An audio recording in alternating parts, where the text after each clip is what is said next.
আসসালামু আলাইকুম এভরিওয়ান, আশা করি সবাই ভালো আছেন। তো সামনে যে ইউপিএসটি দেখতে পাচ্ছেন, এটা যাচ্ছে হচ্ছে ঢাকা সাভারে। তো এটা নিবে হচ্ছে তন্ময় ভাই। ইউপিএসটা হচ্ছে একটা power guard UPS, inbuilt charging system সহ। এর দাম পড়ে হচ্ছে 2700 টাকা, সাথে ডেলিভারি চার্জ অ্যাড হয়। তো ইউপিএসটা ওকে আছে কিনা চেক করে দেখাই দিচ্ছি ভাইয়ের জন্য।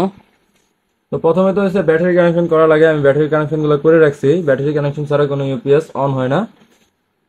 আর চেষ্টাও করবে না ব্যাটারি কানেকশন ছাড়া অন করার জন্য, তাহলে ইউপিএস নষ্ট হয়ে যাবে। এই যে এটা একটা টাচ বাটনের ইউপিএস, আমি চাপ দিয়ে ধরে রাখছি যে ইউপিএসটা এখন অন হয়েছে।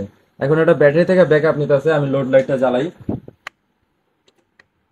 আর এটাতে কি কি চালাতে পারবেন সেটাও আমি বলে দেই। এটাতে আপনারা একটা সিলিং ফ্যান, পাশাপাশি দুইটা এলইডি লাইট, অনু রাউটার এগুলো চালাতে পারবেন, সুন্দর মতো চালাতে পারবেন ইজিলি। এই যে আউটপুটটা ধরছে, ইনপুটটা একটু দেখা দেন। আমি যে লেভেল ভোল্ট মিটার, এটা ক্যামেরার কারণে একটু ব্লিঙ্ক করতেছে, আসলে এটা জ্বলে থাকে।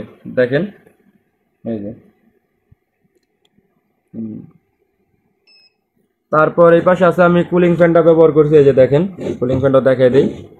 এই যে সুইচ দেওয়ার সাথে সাথে কুলিং ফ্যানটা অন হয়েছে। এই কুলিং ফ্যানটা থাকার কারণে ইউপিএসটা ঠান্ডা থাকবে, ইউপিএসটা লংজিভিটি বাড়বে, ইউপিএসটা নষ্ট হবে না সহজে। এখন আমি কারেন্টের লাইনটা একটু দিয়ে দেখাই। যে কারেন্টের লাইনটা আমি লাগিয়ে রাখছি, যে সুইচটা দিতেছি দেখুন। যে কারেন্টের লাইনটাও ধরছে। আবার আমি কারেন্টের লাইনটা অফ করে দেই। অফ করে দেওয়ার সাথে সাথে ব্যাকআপ অটোমেটিকলি। এটাতে আর হাত দেওয়া লাগবে না আপনার। আমি চার্জিং অ্যাম্পিয়ারটা দেখাই দিই এখন। এই যে দেখেন, এই যে দেখছেন, একটা ইউপিএস এর কোনোভাবে 4 অ্যাম্পিয়ারে চার্জ হয় না, এই জায়গায় প্রায় 5 অ্যাম্পিয়ারের মতোই আছে।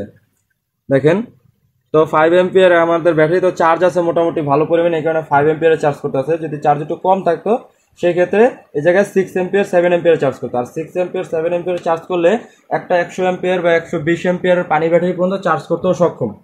আর পাউডার ব্যাটারি ব্যবহার করলে 200 অ্যাম্পিয়ারের পাউডার ব্যাটারিও ব্যবহার করতে পারবেন, কোনো সমস্যা নেই, ইজিলি চালাতে পারবেন। তো সবাই ভালো থাকবেন, সুস্থ থাকবেন। আজ এই পর্যন্তই।